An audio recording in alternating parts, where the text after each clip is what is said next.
Madame la ministre, vous voici parmi nous au terme d'un long voyage, et c'est peu dire que nous vous attendions. Ce studio qui peine à contenir tant de visages évoque l'amphithéâtre de l'ULB, où en avril dernier, des centaines de personnes venues célébrer votre doctorat honoris causa vous avez entendu condamner l'antisémitisme. Il y a entre les Bruxellois et vous un attachement qui, comme toutes les amitiés, ne s'explique guère, si ce n'est par une sincérité, une simplicité et une fidélité dans l'engagement que nous recherchons pour nous-mêmes.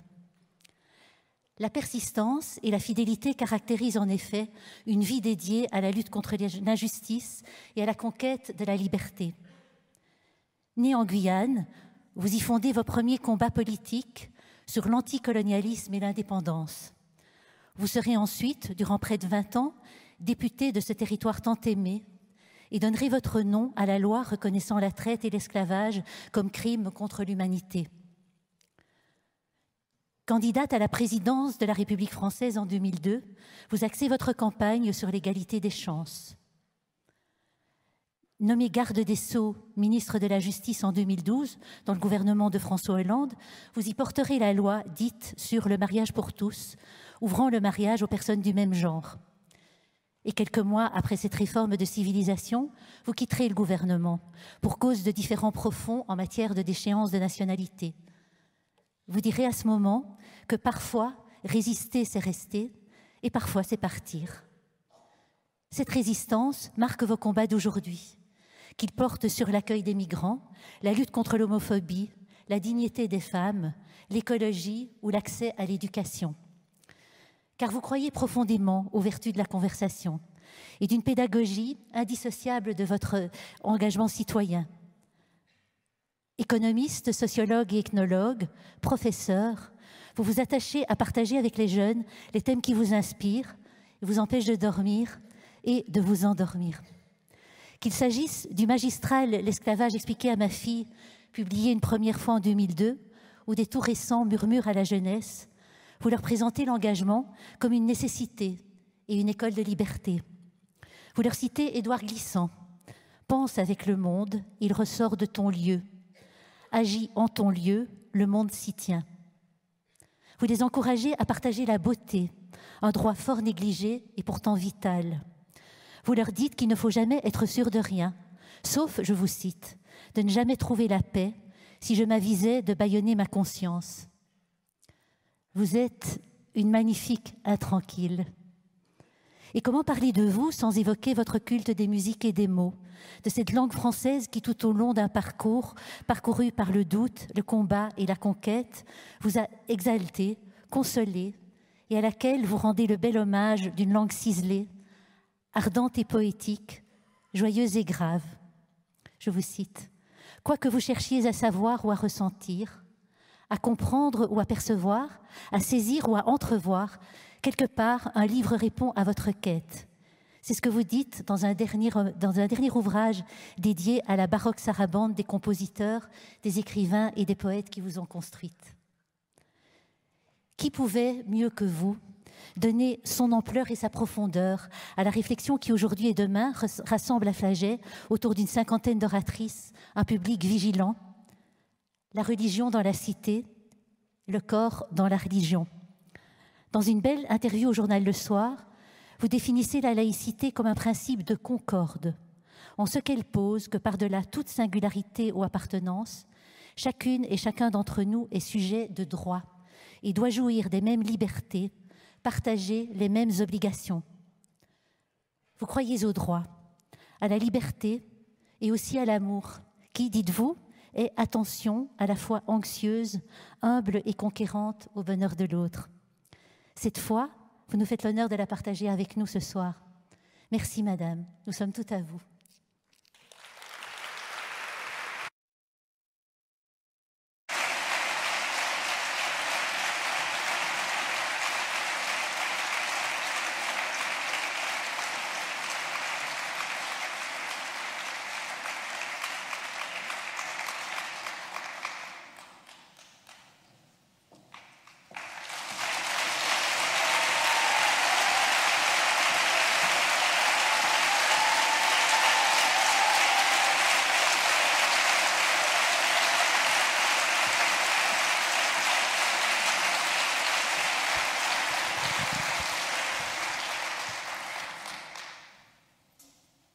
le mystère éternel. Ni tu ne le connais, ni moi. Cette énigme, ni tu ne la connais, ni moi. Derrière le rideau, on parle de toi et de moi. Quand le rideau se lèvera, tu verras que nous ne savions rien, ni toi, ni moi. C'est une citation, un quatrain d'Omar Khayyam. J'ai accepté, à mes risques et périls, de venir vous rejoindre et passer avec vous ces 2 journées de réflexion sur un sujet aussi sensible que possible, la religion dans la cité et le rapport de la religion au corps. C'est un sujet inflammable même. Je suis venue jusqu'à vous et vous êtes venus jusqu'à moi, chaleureux, chaleureuse. Je vous en remercie. Je présume que parmi vous, il y a des croyants, peut-être intensément pratiquants, des croyants pratiquants occasionnels, des croyants non pratiquants du tout. Il y a peut-être aussi parmi vous des libres penseurs, des agnostiques, des inquiets, des sceptiques, des personnes qui cherchent constamment la connaissance, la vérité. Il y a sans doute parmi vous des athées. Il y a donc dans cette salle des centaines de une, de un, singulières, singuliers, particulières, particuliers. Et pourtant, vous êtes venus pour que nous essayions d'explorer ce sujet sensible. Je vous propose donc de le faire sous le signe du respect de chacune, chacun d'entre vous, de la confiance et du partage. Du partage. Puisqu'il s'agit d'une leçon inaugurale, vous vous dites le partage, quelle audace, puisqu'elle est seule à avoir la parole. C'est une asymétrie, mais qui est compensée par une autre asymétrie.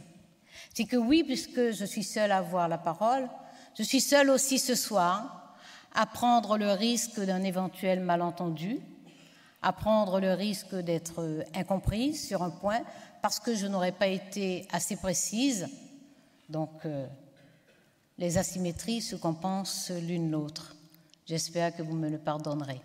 Mais nous pourrons nous rattraper demain, je serai encore avec vous. J'ai commencé, et je vais remercier Catherine Ferrand pour cette magnifique présentation qui me valorise et qui me flatte. Mais je reste humble, non pas modeste. Je n'aime pas la modestie, je n'aime pas baisser pavillon. Je suis même profondément orgueilleuse, au sens où je prétends constamment m'améliorer, avancer, me hisser à la hauteur des meilleurs d'entre nous. Je suis persuadée qu'on peut toujours aller plus loin, qu'on peut comprendre toujours mieux. Je suis donc orgueilleuse. Pas modeste, non, mais humble, oui. Humble, sachant que je peux et que je dois apprendre des autres, et en l'occurrence, apprendre de vous. Merci donc pour cette chaleureuse présentation. Je vous le disais, je suis venue à vos risques et périls pour tenter avec vous, pendant 2 jours, de réfléchir à la présence et aux effets de la religion dans la cité. La cité entendue comme lieu et comme paradigme, comme lieu physique, là où nous vivons, là où nous travaillons, là où nous pensons, et comme paradigme, à savoir comment nous percevons les traces de notre histoire religieuse, de notre histoire séculière, comment nous percevons les traces de notre histoire dans notre espace public, mais également dans nos pensées, dans nos comportements. J'ai donc commencé par ce quatrain d'Omar Khayyam, délibérément. J'aurais pu choisir aussi une citation d'Averroès, un penseur théologien musulman dans l'Andalousie du XIIe siècle, qui a été confronté à une doxa qu'il s'est permis d'interroger, qui fut commentateur d'Aristote et qui fut contraint à l'exil, ses ouvrages ayant été brûlés, ayant fait l'objet d'un autodafé. Khayyam, Averroès, j'aurais pu ajouter ou choisir aussi Spinoza, penseur du XVIe siècle. J'aurais pu, avant tous ces hommes, du XIe, du XIIe, du XVIe siècle, j'aurais pu évoquer Hypatia. Qu'ont-ils en commun? Mathématiciens en dehors de Spinoza, qui est principalement philosophe. Les autres sont mathématiciens, mathématiciennes, astronomes, pas astrologues, astronomes, philosophes, théologiennes, théologiens. Des penseurs, femmes et hommes, qui osent introduire la raison, qui osent interroger, qui osent remettre en question et qui le paient cher. De l'exil et pour Hypatia, 5e siècle, les années 400, pour Hypatia, de meurtre, assassiné par ce qu'on appellerait aujourd'hui des fanatiques religieux. La religion est donc depuis très, très longtemps un sujet hautement inflammable, y compris au détriment de croyants qui choisissent de ne pas être dogmatiques. La religion nous interroge et elle nous interpelle. D'abord parce qu'elle a encore laissé des traces visibles, fortes, dans nos sociétés, y compris dans nos mentalités, parfois à notre insu. Elle nous interpelle parce qu'elle présente d'emblée une contradiction, celle de proclamer et de proférer l'amour, et l'amour que j'appellerais au superlatif, et d'être tellement mêlé à des guerres, à des siècles de guerre, et de nous rappeler surtout qu'elle contient un potentiel belliciste considérable. Pour ce qui concerne les religions monothéistes, nous savons qu'elles ont été marquées par des années et parfois des siècles de guerre. Nous savons où elles sont nées, en Méditerranée, le Proche-Orient, le Moyen-Orient. Dans l'Extrême-Orient sont nées d'autres religions. Et les spécialistes disent que les religions monothéistes sont chargées de guerres, d'aventures militaires, parce qu'elles ont accompagné ou précédé ou suivi des guerres avec des motifs politiques. Et en Europe en particulier, nous savons, notamment pendant toute la période monarchique, nous savons à quel point les religions ont été présentes dans les guerres. Mais nous savons aussi d'ailleurs que les monarchies européennes reconnaissaient comme autorité suprême l'institution religieuse, en l'occurrence l'Église catholique, le Vatican et le pape étant l'autorité d'arbitrage définitif, ultime, dans les conflits entre les monarchies européennes. Les religions donc nous offrent ce visage à la fois de professer l'amour, d'appeler à l'amour du prochain et de transporter cette charge lourde de plusieurs siècles de guerre. Une guerre de 30 ans aussi, qui aboutit avec les traités de Westphalie, des guerres d'affrontements, parfois au sein d'une même religion, suite à une dissidence, à une scission, notamment la Réforme. Proclamation de l'amour, charge belliqueuse et belliciste, les religions avancent sur cette profonde contradiction. Et c'est pourtant une contradiction dont nous nous accommodons car nous voyons bien à quel point les religions apportent des réponses à un certain nombre d'interrogations, d'angoisses, d'inquiétudes.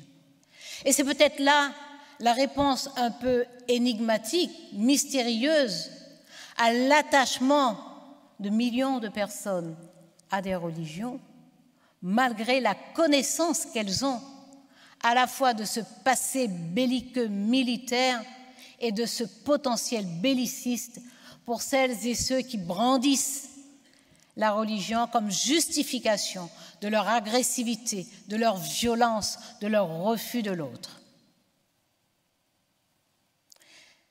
Les religions semblent donc apporter des réponses. Mais des réponses à quoi? Et ces interrogations sont là. Et nous devons les porter, les poser explicitement, parce que c'est la condition pour éventuellement être en mesure d'apporter d'autres réponses. Parmi ces interrogations, il y a d'abord une recherche de la compréhension de l'univers qui est souvent perçue comme un chaos. Et les religions apportant souvent des réponses simples à ce chaos, il y a là parfois la première marche vers l'adhésion à ces explications. Ensuite, il y a ces interrogations qui nous traversent sur les mystères, sur la violence, notamment la violence de la nature. Et là aussi, elles nous apportent des explications qui paraissent apaisantes, même lorsque les faits eux-mêmes sont effrayants. Je pense au déluge, par exemple, et à cette punition divine sur les hommes. Nous sommes souvent êtres humains, êtres sociaux, traversés par ces inquiétudes sur la fin de la vie, la fin au sens des finalités de la vie, des finalités de notre existence. Ces interrogations eschatologiques qui produisent des espérances eschatologiques et qui conduisent certains d'entre nous à trouver dans la religion des explications apaisantes au sens où elles nous fournissent une réponse qui nous permet de nous accommoder de cette angoisse. Mais plus important encore, il y a notre rapport à la mort. Cette difficulté à accepter la fin de la vie, la fin d'une présence. Et à savoir qu'en dehors de la religion, il n'y a pas, semble-t-il, de consolation possible à cette fin. Un grand philosophe, Emmanuel Levinas, qui, vous le savez, a beaucoup travaillé sur autrui, sur le visage d'autrui notamment, qui s'est beaucoup interrogé sur les relations entre la philosophie et la religion, expliquait que entre la philosophie et la religion, il y a ce que l'une apporte et qui semble hors de portée de l'autre. Que la religion peut consoler, qu'elle apporte des réponses qui apaisent. Mais il ajoute, et c'est plus intéressant encore que ce qu'il dit juste avant, il ajoute, mais peut-être qu'une humanité qui mérite ces consolations n'est que l'humanité capable de s'en passer. Il reste donc dans cette interrogation entre cette apparence de consolation, de pouvoir de consolation qu'apporte la religion et la nécessité pour nous, êtres humains, de nous élever suffisamment pour, si nous avons besoin de ces consolations, si nous consentons à recevoir ces consolations, à nous interroger sur notre capacité à nous en passer.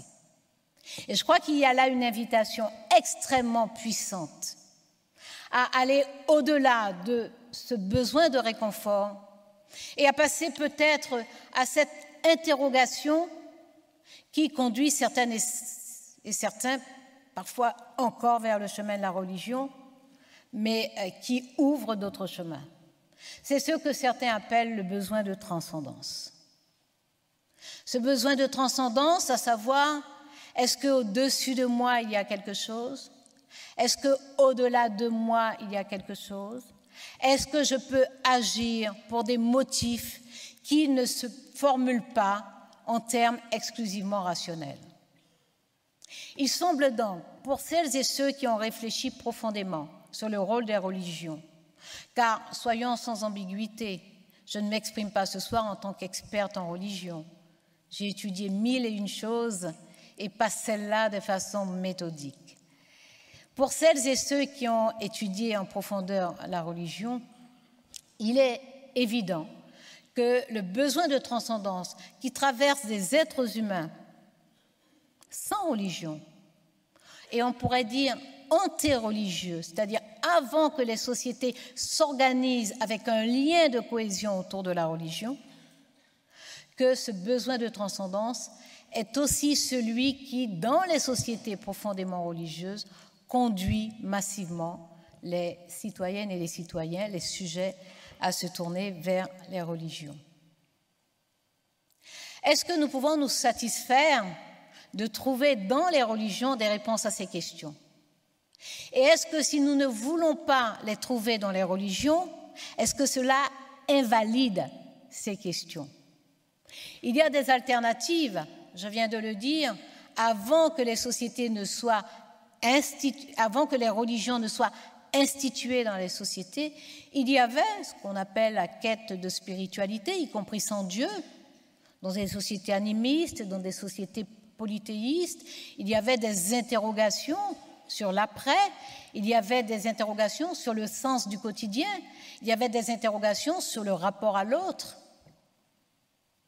Il y a donc des alternatives qui s'inscrivent dans le temps, mais qui sont permanentes et qui s'adressent à nous aujourd'hui. Il y a une alternative qui devient à la mode, que nous n'allons pas traiter ce soir, mais qui s'installe de plus en plus, c'est ce qu'on appelle le transhumanisme, qui a ceci de particulier, qu'il élabore un rapport à la maladie, un rapport à la vieillesse, un rapport à la mort, dans un rêve et dans une quête d'immortalité. Et c'est de façon analogique le cœur même du type de réponse qu'apportent les religions, l'apaisement par l'immortalité ou la résurrection, une façon de ne pas en finir lorsque tout est fini. Ces alternatives ont été elles aussi traitées.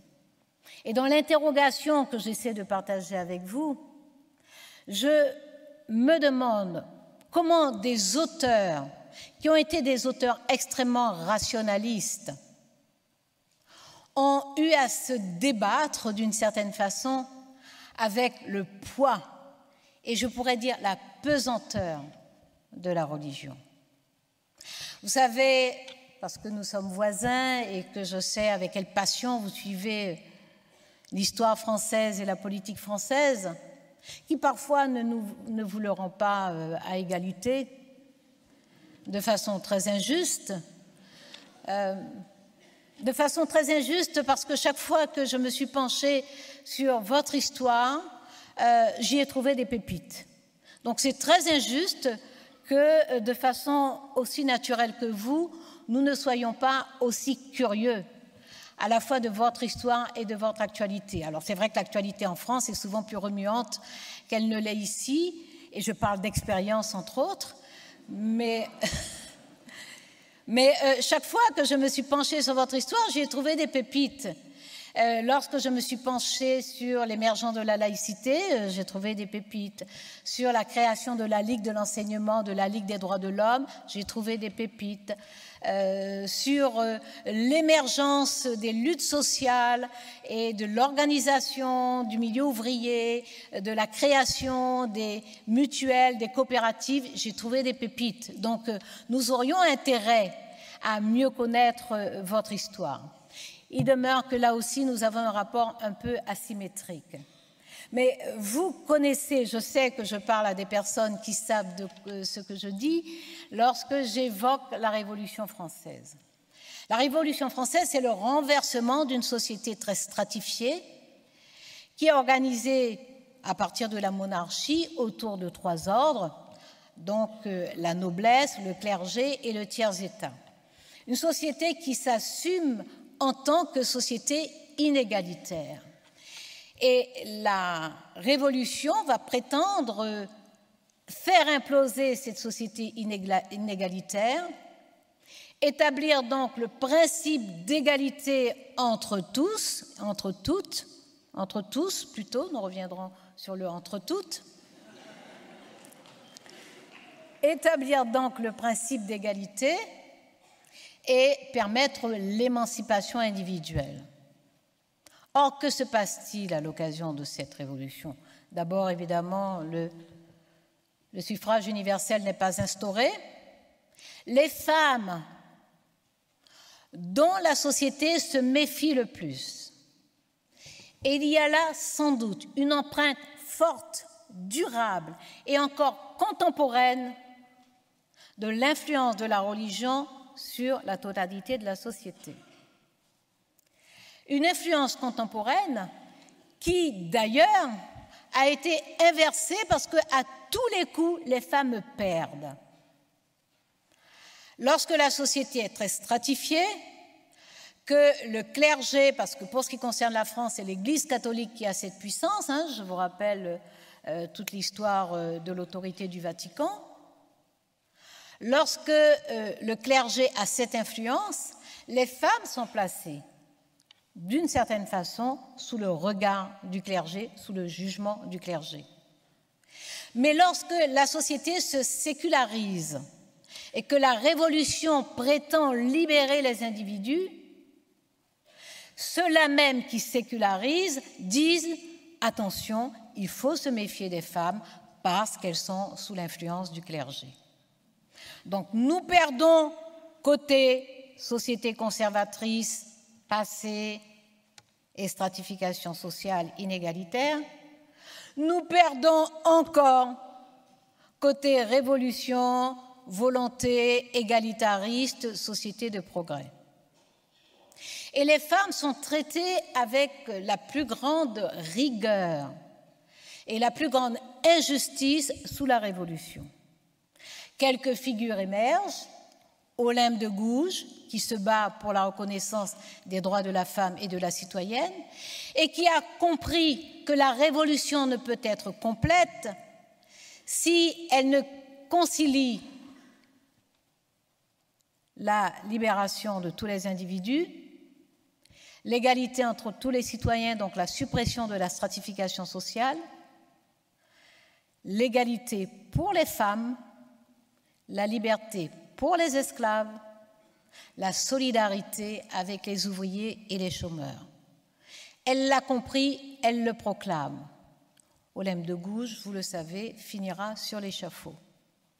Théroigne de Méricourt, qui est aussi ardente qu'Olympe de Gouges, sera agressée malheureusement aussi par des femmes, perdra la raison, dit-on, et d'autres prétendront que c'est parce que c'est une hystérique de la Révolution qu'elle a perdu la raison, quand d'autres prétendent que c'est une hystérique tout court et qu'elle mérite d'être internée. Les femmes sont donc là encore exclues d'un ordre pensé alors qu'il est séculier. Est-il vraiment séculier? Il est intéressant de regarder le préambule de la Déclaration des droits de l'homme et du citoyen, août 1789. Il est encore plus intéressant de se souvenir que ce préambule est encore dans la Constitution française et qu'il appartient donc encore au bloc de constitutionnalité.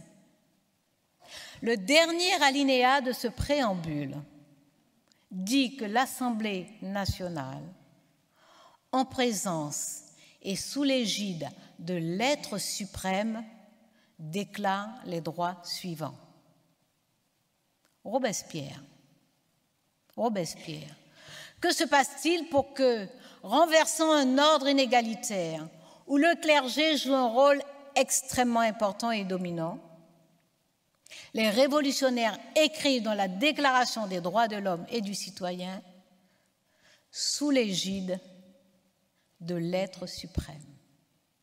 Il y a là encore un rapport ambigu entre ceux qui prétendent que la raison est notre référence commune et qui cependant ouvrent les voies pour que la religion trouve encore sa place et pèse à nouveau sur les droits et sur les libertés. Robespierre, Auguste Comte, pourtant, théorie très claire, mais rapport ambigu, sociologie d'un traité instituant la religion de l'humanité. Ce que Rousseau appelait une religion civile et que Robespierre a essayé de magnifier dans ce préambule de la Déclaration des droits de l'homme et du citoyen. Auguste Comte, toujours ce courant de pensée intellectuelle qui explique que, objectivement et matériellement, le progrès scientifique entraîne le progrès moral et appelle justement par le positivisme à s'affranchir de l'influence des religions. Auguste Comte, qui prolonge la réflexion des Lumières, va écrire en 1852 un catéchisme positiviste. Il s'éloigne de la religion. Pourquoi a-t-il besoin de l'appeler catéchisme positiviste? Il traite dans ce catéchisme de l'altruisme, c'est-à-dire de ce qu'on peut traduire comme le bonheur de vivre pour autrui, ou en tout cas en tenant compte de la présence d'autrui ou en ayant le souci d'autrui. Et pourtant, c'est un catéchisme positivisme. Comme s'il y avait une espèce d'obsession, de poursuite, de présence permanente de l'influence religieuse, y compris sur la pensée rationnelle. La quête d'Emmanuel Kant, très engagé dans les controverses des Lumières, et qui professe « Aie le courage de ton propre entendement ». Ose penser, réfléchir, tout remettre en question, tout remettre en cause. Dans sa critique de la raison pure, essaie de trouver comment la raison peut, d'une certaine façon, rivaliser avec la religion, notamment pour ceux qu'elle n'est pas en mesure de démontrer expérimentalement. Donc là encore, nous avons cette espèce de tandem dialectique, disons, antagonique, pourquoi pas, entre la foi et la raison, entre le savoir et le dogme, entre l'esprit d'examen et les commandements. Et c'est un duo, c'est un tandem qui continue à traverser nos sociétés. Mais ce que j'aime, ce sont les croche-pattes de l'histoire et de la vie. Et ceux qui arrivent malgré l'extrême vigilance de ceux qui préservent des temples, y compris des temples abstraits, des temples virtuels, des temples de croyance et d'enseignement. C'est que dans les textes religieux, qui se traduisent souvent par des dogmes et des commandements, il y a des choses étonnantes. Je pense au Cantique des Cantiques. Je pense au contenu sensuel, érotique même parfois, de certains textes, qu'on s'empresse d'ailleurs de ne pas mettre entre les mains des enfants et même des adultes, et en particulier des femmes. Mais il y a là des espèces de croche-pattes particulièrement intéressants. Que l'on prenne l'histoire du roi Salomon et de la reine de Saba, l'histoire de Moïse et de Tsipora, l'histoire d'Abraham et de cette espèce de trio avec Sarah et Agar, il y a, et notamment dans ce texte du Cantique des Cantiques, lu tout en étant un petit peu dévitalisé, lu dans les rituels, il y a là ce potentiel sensuel et érotique. Et il y a là un piège que je trouve tellement sympathique et savoureux. Parce que quelle est l'obsession, notamment des religions monothéistes? C'est le sujet de ces 2 jours, le corps. Ah, le corps. Non, le corps féminin. L'obsession, c'est sur le corps féminin. Alors, il y a aussi une maîtrise des corps masculins. Mais il y a d'abord, de façon obsessionnelle, de façon fanatique, mais aussi de façon fascinée, il y a un rapport au corps qui ne quitte pas les religions. Et qu'elle soit piégée elle-même par ces textes me paraît d'abord une espèce de justice immanente, permettez-moi, mais me paraît rappeler à quel point les religions sont des institutions humaines, des institutions sociales, et qu'à ce titre, nous avons le droit et le devoir de les interroger. Et je les interroge. Je les interroge en tant que petite fille. Je les interroge en tant que préadolescente. Je les interroge en tant qu'adolescente. Je les interroge en tant que femme. Je les interroge sur cette manie de vouloir me dire comment cacher ce que j'ai de plus beau à montrer. Je les interroge sur ce souci de m'empêcher de me livrer au plaisir et au désir. Je les interroge sur la façon dont elles ont tenu les sociétés et limité la possibilité pour la moitié de ces sociétés, pour la moitié de l'humanité, limiter la possibilité de s'épanouir. Je les interroge. Et cette interrogation est d'autant plus légitime que lorsque nous regardons l'histoire de nos sociétés et les processus de sécularisation, nous voyons bien à quel point les institutions religieuses sont imbriquées dans l'exercice du pouvoir. Et c'est bien pour cela que la loi de 1905 en France, qui est connue comme étant la loi sur la laïcité, c'est bien pour cela que la loi de 1905 en France est non seulement une loi qui a généré une période et une ambiance de tension extrêmement forte, mais c'est bien pour ça qu'aujourd'hui encore, elle reste dans l'ambiguïté. Et pourquoi est-elle dans l'ambiguïté? Parce qu'elle n'a pas traité et qu'elle ne peut pas traiter, et qu'aucune loi ne peut traiter, la contradiction qui consiste à dire la religion ne se mêle pas des institutions et donc de l'organisation publique de la société, mais les citoyennes et les citoyens sont libres d'exercer leur culte et lorsqu'ils en sont empêchés, l'État a l'obligation de veiller au libre exercice de ce culte. Arrêtons-nous un instant sur ce que cela signifie. Qu'en 1905, au terme, à ce moment-là, en fait, ça n'est pas un terme parce que les choses vont se poursuivre. Mais à ce moment-là, c'est au terme d'un processus de sécularisation de la société française. En 1905 est proclamée la séparation des églises et de l'État. L'église dominante à l'époque, c'est l'église catholique. Mais il y a une vision sur l'avenir qui pressent ou présume que d'autres religions peuvent arriver en situation de force et de puissance telle qu'elles seraient en capacité d'intervenir sur les institutions publiques. Donc la loi prévoit la séparation des églises et de l'État. Elle annonce donc en son premier article la liberté de conscience et aussitôt après la liberté de culte.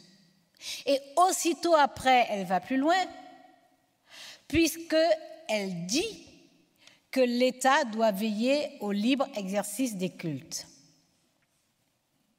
Et dans les exégèses de ce texte de loi, il est dit que la religion relève de l'espace privé et que l'espace public doit être complètement dégagé de la religion ou de toute manifestation de la religion.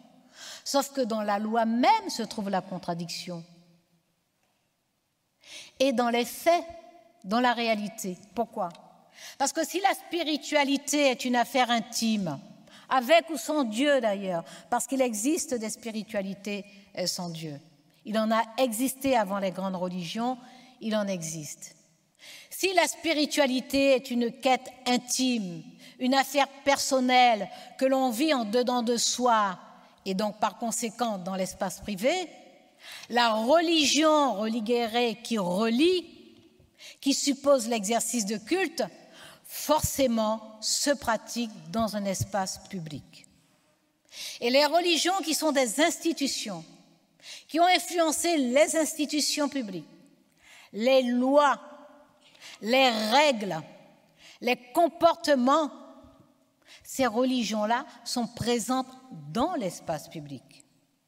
Et lorsque l'État a obligation d'assurer le libre exercice des cultes, à telle enseigne qu'il garantit ce libre exercice dans tous les lieux où les citoyennes et citoyens sont empêchés d'aller pratiquer leur culte, c'est-à-dire qu'il y a des aumôniers dans les prisons, il y a des aumôniers dans les internats, il y a des aumôniers dans les hôpitaux, il y a des aumôniers dans les casernes, c'est-à-dire dans tous les lieux relativement fermés où les personnes peuvent aller exercer leur culte, l'État a l'obligation de faire venir le culte jusqu'à ces personnes. Est-ce de la complaisance? Dans la pratique, souvent. Mais dans le principe, il s'agit de veiller effectivement au libre exercice des cultes. Parce que la société laïque n'est pas une société athée.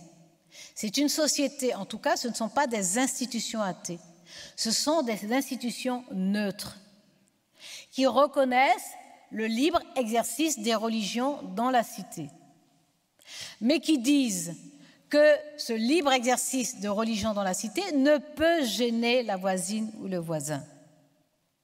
C'est presque mission impossible, mais c'est une vigilance qui nous est imposée et que nous devons satisfaire autant que possible. Ce processus de sécularisation qui aboutit à 1905, à la loi de 1905, est un processus qui se traduit par une progression permanente des institutions publiques sur le terrain de la religion. Là où la religion régentait tout, y compris l'état civil, les institutions publiques vont reprendre en main la conduite de l'organisation administrative au service des citoyennes et des citoyens. Et c'est ainsi qu'à travers un certain nombre de lois, les institutions publiques vont reprendre à la religion dominante des champs où elle était souveraine. Ce sont les lois les plus connues, évidemment, de 1881 sur le droit de la presse, donc la liberté d'expression, de penser, de raison, de raisonner, de contester, de proclamer son athéisme, donc une liberté totale en la matière, même si elle n'est pas absolue, elle est totale. Les lois de 1881, 82, 83 sur l'école obligatoire, laïque et gratuite, donc une école d'émancipation. La loi de 1886 sur la neutralité du personnel enseignant. La loi de 1884 sur la liberté syndicale. Et même la loi sur le divorce. Parce que la loi sur le divorce fait sortir le mariage et le consentement au divorce de l'obligation du mariage indissoluble du fait qu'il s'agit d'un sacrement religieux pour en faire un acte civil et donc autoriser librement les conjoints à se séparer s'ils ne s'aiment plus, ce qui arrive plus souvent qu'on ne pense. Donc il y a là un processus qui conduit les institutions publiques à reprendre la main. Qu'en est-il alors de la liberté des femmes, des libertés reconnues aux femmes? Est-ce que ce processus de sécularisation nous dégage des interdits religieux? Nous voyons bien que l'institution religieuse en tant que telle continue à s'organiser. Elle continue évidemment à accueillir les enfants et à enseigner le catéchisme. Elle continue à dire aux petites filles et aux femmes qu'elles doivent dissimuler leur visage, ne pas sourire en toutes circonstances, raser les murs, ne pas rêver de rencontrer des garçons, de jouer avec des garçons, de rencontrer des hommes, de céder au désir avant que le prêtre vienne bénir le désir sans plaisir. Elle continue, malgré la loi de 1905, malgré ce processus de sécularisation, à opprimer les femmes. Disons les mots, disons les choses. Oui, il s'agit d'une oppression des femmes. Il s'agit d'une contestation de leur propre cathédrale, d'une certaine façon. Il s'agit d'une emprise sur ce qu'elles ont de plus personnel. Le corps, notre corps dans l'espace public. Et d'ailleurs, l'Église se mêle même de notre corps dans l'espace privé. L'Église nous invite à ne pas pécher. L'Église ne transcende pas du tout le désir qui nous habite, ne nous encourage pas à nous familiariser au désir qui nous vient de notre corps. Il ne vient pas que de notre corps. Il vient de la séduction, il vient de l'apparence de l'autre, il vient de ce que l'autre nous suggère et nous inspire. Le désir vient de l'envie de s'approcher de l'autre, de toucher l'autre, de parler à l'autre, de se fondre dans l'autre et d'accueillir l'autre. Et s'il y a une transcendance, c'est bien celle qui nous permet non seulement d'éprouver du bonheur, mais d'offrir du bonheur, d'offrir plus de bonheur encore que nous n'en recevons. S'il y a une transcendance, c'est celle qui consiste à nous dire que nous sommes là, différents. Certaines croyant à une religion ou à un autre, certains croyant à une religion ou à un autre. Que nous sommes là, mais que le plus important n'est pas la croyance. Et que lorsque l'autre nous renvoie à nous-mêmes, lorsque l'autre nous rappelle que nous sommes là, présents, physiquement, dans le temps, là, dans l'instant, et que notre vie se sublime justement parce qu'elle se raccorde à la vie de l'autre. S'il y a une transcendance, c'est bien de laisser libre cours à ce bonheur qui nous envahit, qui nous dépasse, qui tout en nous pénétrant profondément sort de nous et atteint l'autre. Une église est-elle capable d'entendre ça et d'apprendre ça? Je vous le dirai, peu m'importe. Je respecte les croyantes, je respecte les croyants, quel que soit leur degré de croyance.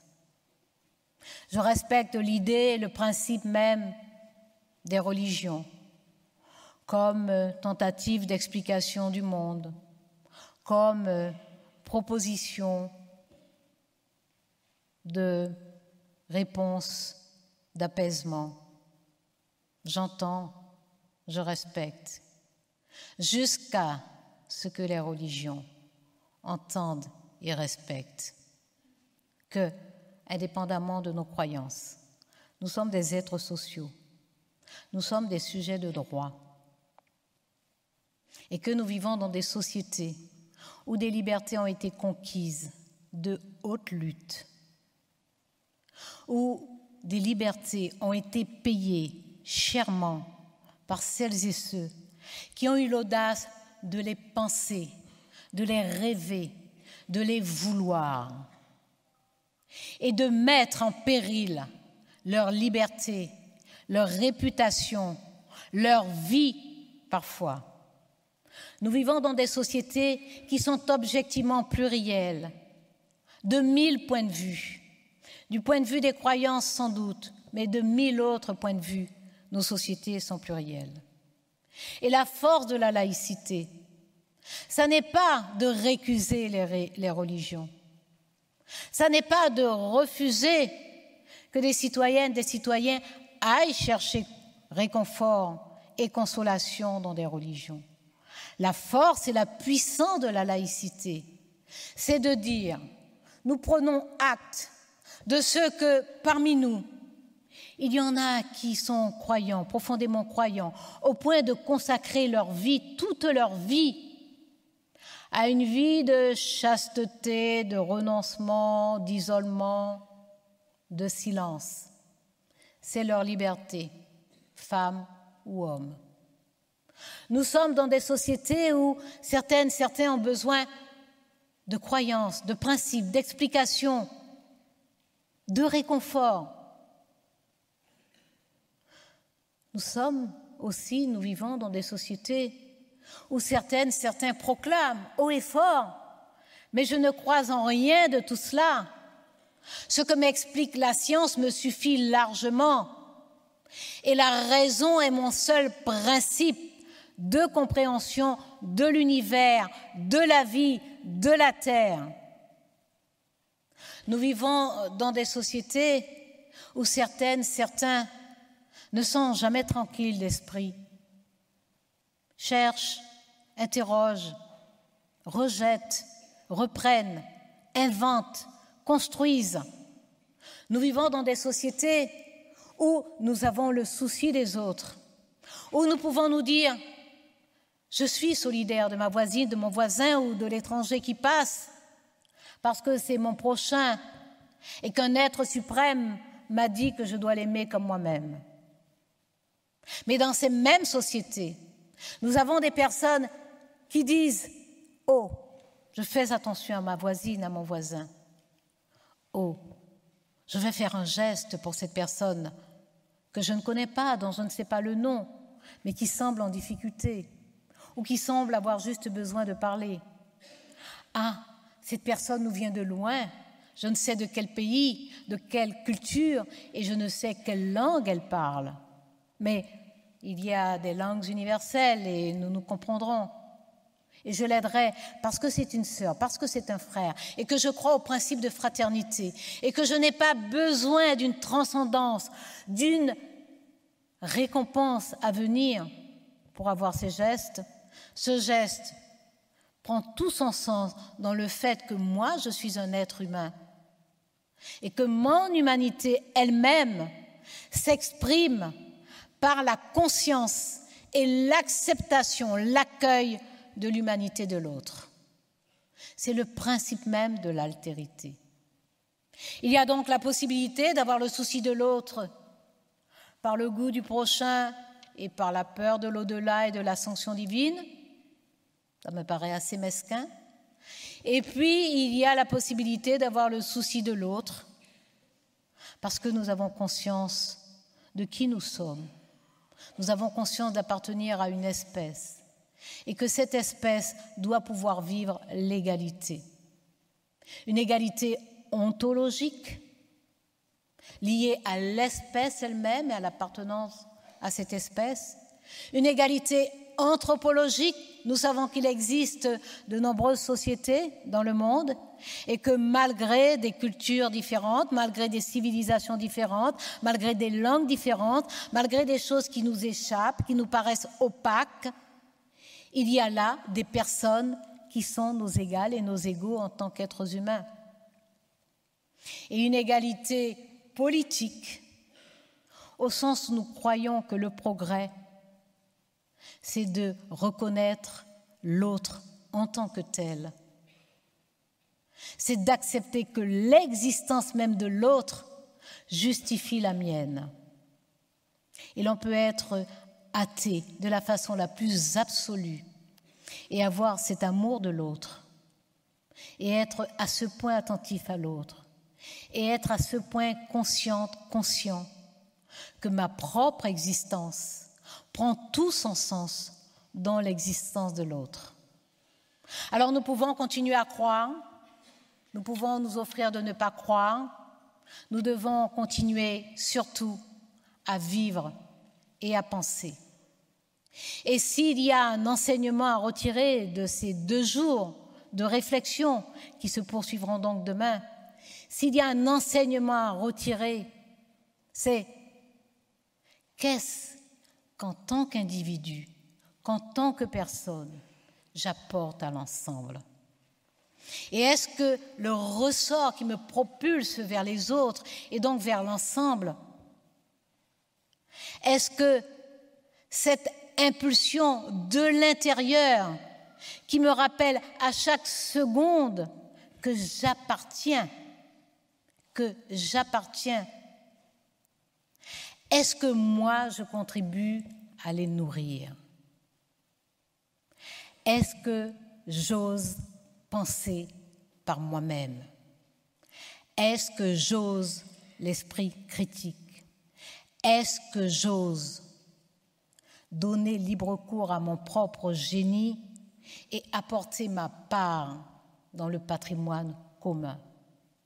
Vous aurez donc compris que je vous invite à réfléchir en toute liberté, à vivre la vie passionnément, à aimer sans mesure, à vouloir l'autre, à s'approcher de l'autre, à entendre l'autre, à écouter l'autre, à aimer l'autre passionnément.